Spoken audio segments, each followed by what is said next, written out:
Good day, colleagues.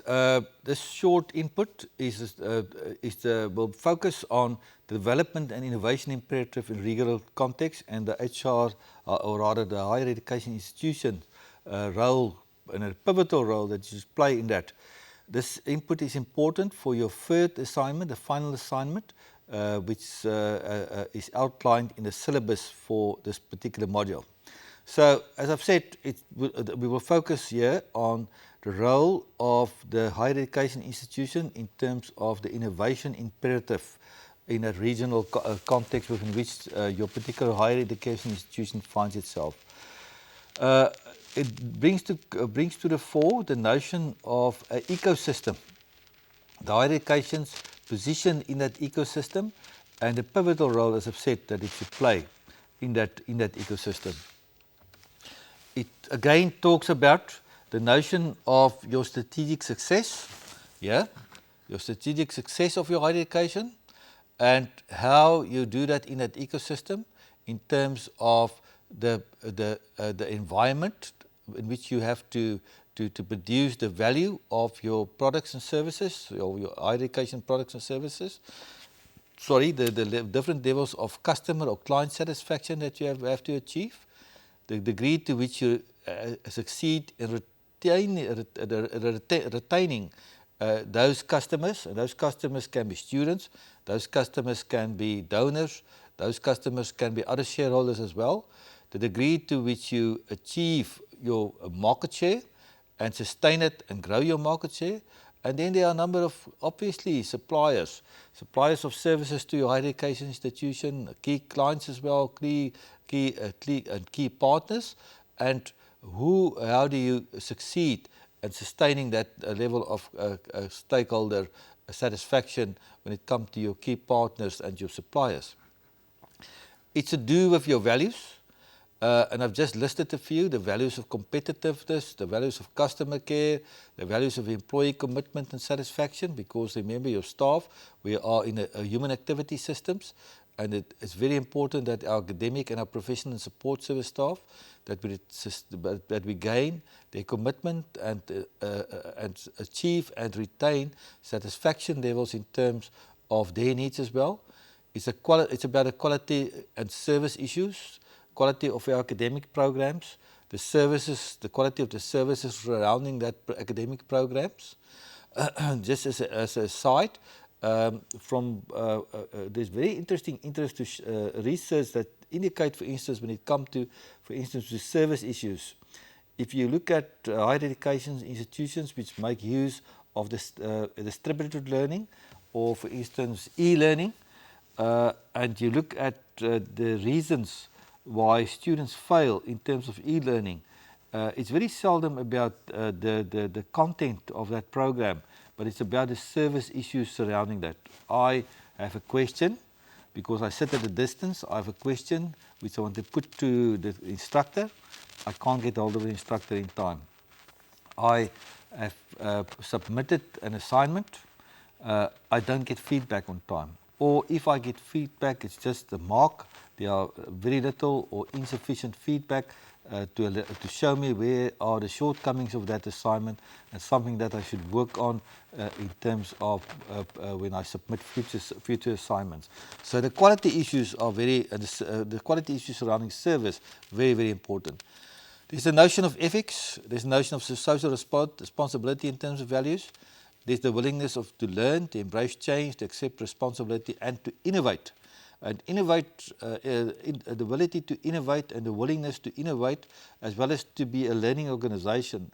I can't imagine any higher education institution in today's age that doesn't embrace those two very, very fundamental values, because of the constantly shifting environment, and shifting in a discontinuous way, the constantly shifting environment in terms of the needs and the number of stakeholders. Who are our stakeholders? Who are our students? Who are our suppliers? Where do we deliver our service? And so forth, and so forth.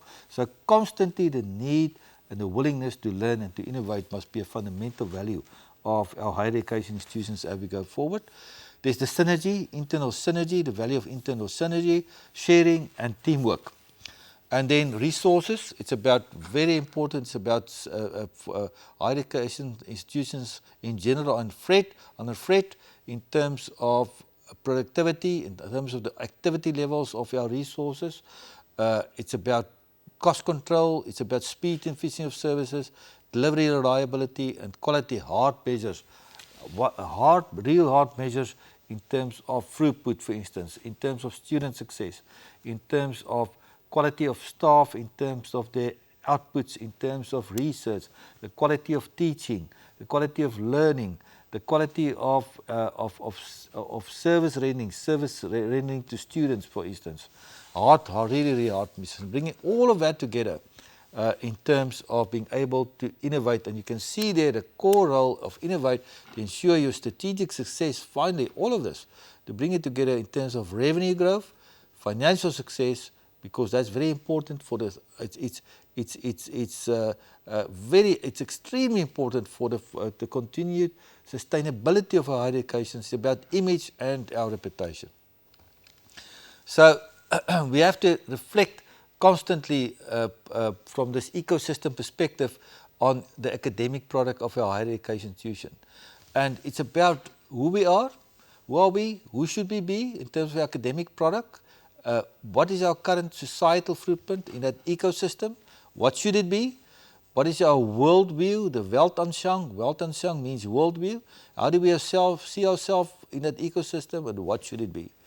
What is the current manifestations? What do we deliver out there in terms of research, learning and teaching, as well as community engagement in that ecosystem?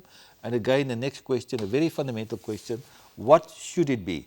So it's not only about getting to grips with the current reality, it's to first and foremost define the ecosystem within which you function, and then positioning yourself in that ecosystem and saying to yourself, okay, let's take a snapshot. What is our current reality in terms of the areas indicated in yellow?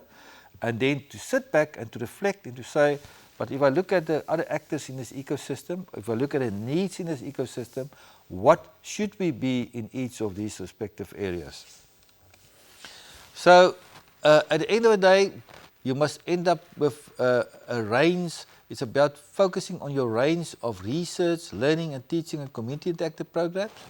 It's about focusing on your people, and the people speak really to the leaders, the staff and the students, as well as the key stakeholders that you provide value to. And the areas that I've indicated in red, it's about your reputation, your image, very important, I must repeat that. Reputation, very important, and once your reputation is damaged, to rebuild it is not something that you do overnight. It's a long haul. So your reputation must be safeguarded and it must be cherished.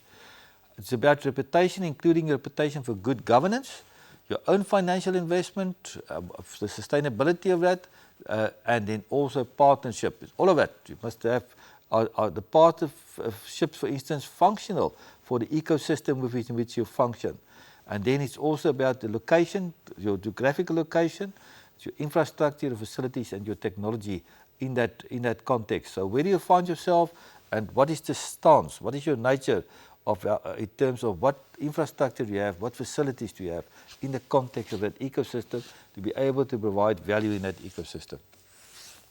Very interesting. Again, you can access this on this from Babson Global, but you can access this. This is a study done by Eisenberg, and in this context, he talks about the domains of the entrepreneurship ecosystem. And why do I include this in this course pack? In the very first lecture, I talked about the notion of innovation. And innovation is the heartblood and the lifeblood of entrepreneurship. So I don't care about whether higher education institutions should position itself explicitly as an entrepreneurial organization, but I'm very strong in my opinion in saying that all higher education institutions should be innovative, and they should be characterized by systemic innovation. And if we say that, then it means that they should see themselves in the ecosystem within which they function from an entrepreneurial perspective. So again, this you can read for yourself. I want to come to the educational institution. Here you can see that educational institution, the way they interact with the rest of the ecosystem is in terms of the degrees that they provide and a specific entrepreneurship training that they have to provide. And so we can continue. But as you can see, higher education institutions play a key role in the ecosystem, and it should play a key role in interaction with all the other components of that ecosystem. So there's some very interesting work being done in the UK on ecosystems. But when you identify the ecosystem within which your higher education institution is situated, just remind yourself of the following. Every ecosystem is unique. There's no one best ecosystem. Don't try to be a Silicon Valley, for instance. Focus on designing ecosystems according to your regional goals and potential. Use tools, need for expanding the concept from pure economic focus to sustainability. In the 21st century, as you know, each and every higher education institution is not only about the bottom line, the profit, for instance, or cost efficiency, it's about a triple bottom line. That is part and parcel of the 21st century higher education institution. And you must, but if you, and also, yes, if we are higher education institutions embedded in a certain ecosystem, regional system, we cannot lose sight of the fact that you also have an international or a global dimension that you have to take into account. In the case of my own university to which I'm attached, Stellenbosch University, we are embedded in a local ecosystem in context of the town in which we are situated, a regional ecosystem in terms of the province and then the state and then the continent, Africa, but also in a global context. So you can't lose sight of that. Otherwise, you will be reduced to only being a small college in some part of the world. And you can't neglect that interrelationship with other bigger containing ecosystems. So there are a number of pillars that we have to attend to. There's in an ecosystem, there's a question of markets, the question of the human capital, the workforce. Again, this is where the higher education institutions should play. It's about funding and financing the ecosystem. It's support systems, mentors. It's about government. It's about educational training related directly to the human capital imperative. And major universities, if you are a public higher education institution or private, but you're a major comprehensive university, there is the role that you should play a role as a catalyst. There's an expectation that you should play a catalyst role in that higher education institution, and that also that you should play a role to promote the culture of innovation in that ecosystem.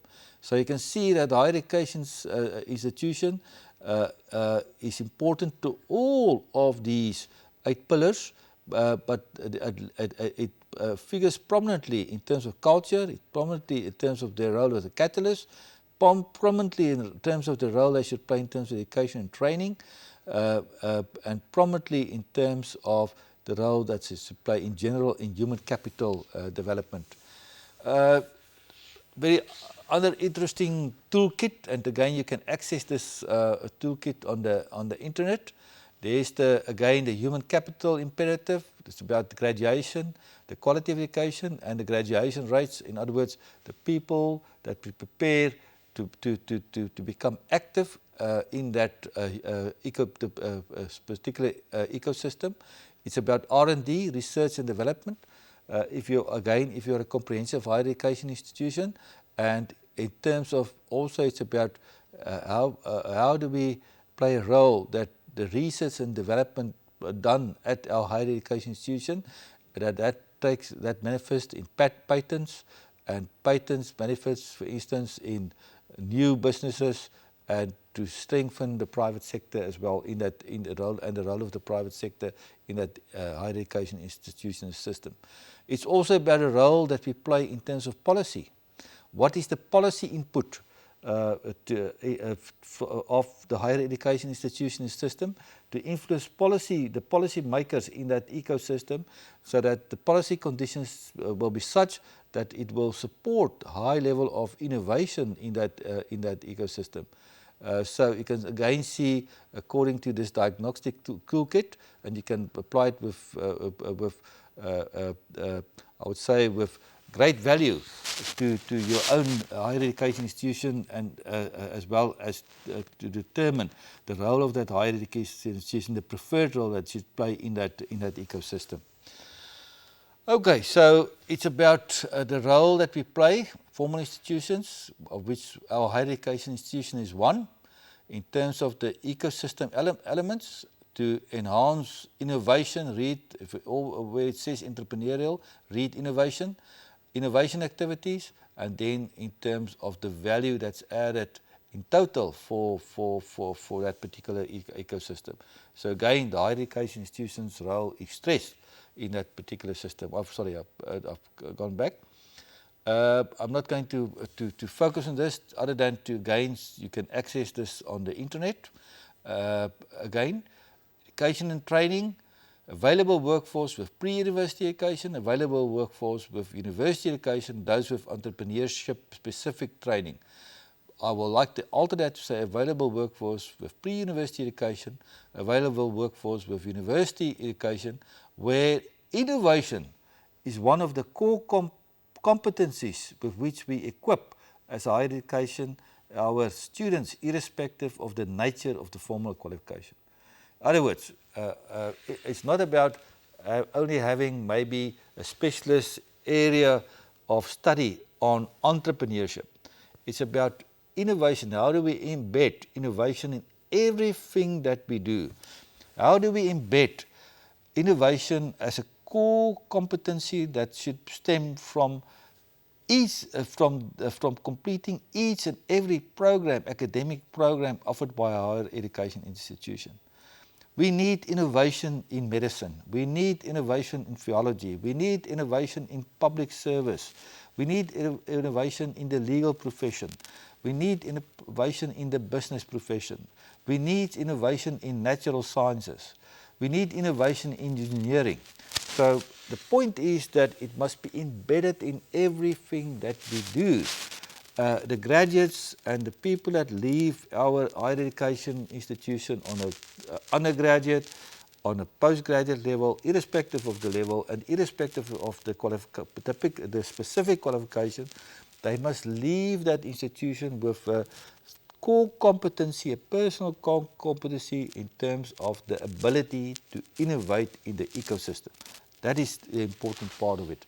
So we have a major role to play. Then a major higher education institutions, as I've said, we must be the catalyst, promote a culture of respect for innovation, play a key role in idea formulation, not only for new companies, but for new processes, new research, new ways of public management, for instance, and playing a key role in providing graduates to new companies and to other private sector as well as public sector organizations in that ecosystem. We mustn't narrow it down to just entrepreneurship. I know that some higher education institutions, they don't react very well to the notion of entrepreneurship. But I will be surprised if there's a 21st century higher education institution that not only respond positively to the notion that they must be innovative in anything that they do, everything that I do, every program that I offer, any service that I render, any research that's conducted in that higher education institution, innovative in terms of diversifying funding sources, for instance, innovating in diversifying and strengthening the links with other actors in the ecosystems within which they function. If you're not that, you will become, or let me say that in, maybe put it in more softer terms, you run a big risk that your higher education institution will become one of the extinct dinosaurs of the 21st century. So please take that to heart.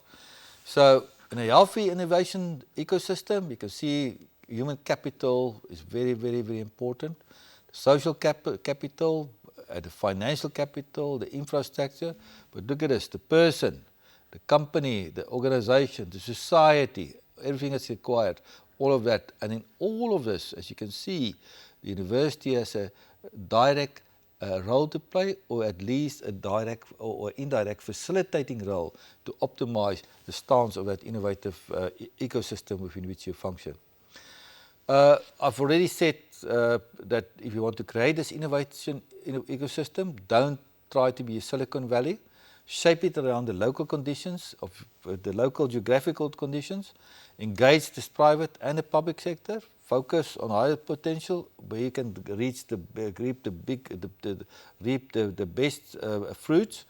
Get a big win on board. It's always helped to get a win in terms of innovation and to use that as an example to the rest of the ecosystem. And don't over-engineer and reform. The last one, very important, reform the legal, bureaucratic and the regulatory framework that can inhibit innovation in that ecosystem. So this you can read. These are come from Venkataram. You can read that. There's the source again. I've already talked about this. The only reason why I display it again is to point you to the sources, and you can easily access this on the internet. The policy perspective is very, very, very important in terms of that. And the question here again is, what role should our higher education institutions play in policy formulation in terms of assisting the policy makers to formulate policies which will support innovation in that ecosystem. So colleagues, with that in mind, your final assignment for this particular module is as follows. If we work from the perspective that all yours included, obviously, all higher education institutions have a key role to play in order to contribute to optimal development in specific local and regional context. That is our assumption. Then what is the question in terms of this assignment? Consider, reflect on the current position of your specific higher education in that specific regional ecosystem. What to your mind should be done by your institution to enhance its value adding in the specific ecosystem? The document again in the form of report, no longer than 10 pages, and the normal things apply. Good quality, technical quality, all sources should be properly listed, and it should be submitted in electronic format by no later than 3 months after formally enrolling for this particular seminar. So that's your assignment. I look forward to receiving that. And when you talk about development, the role of that it should play in the optimal development, then the one thing that I will be looking for, amongst others, is the innovation imperative. Don't forget that. I will, when I evaluate your assignments, I will look specifically for the role, from your perspective, the role that your higher education should play in terms of promoting innovation in the ecosystem as one of the prerequisites for optimal development of that ecosystem. I'm looking forward to receiving your final assignments. Thank you.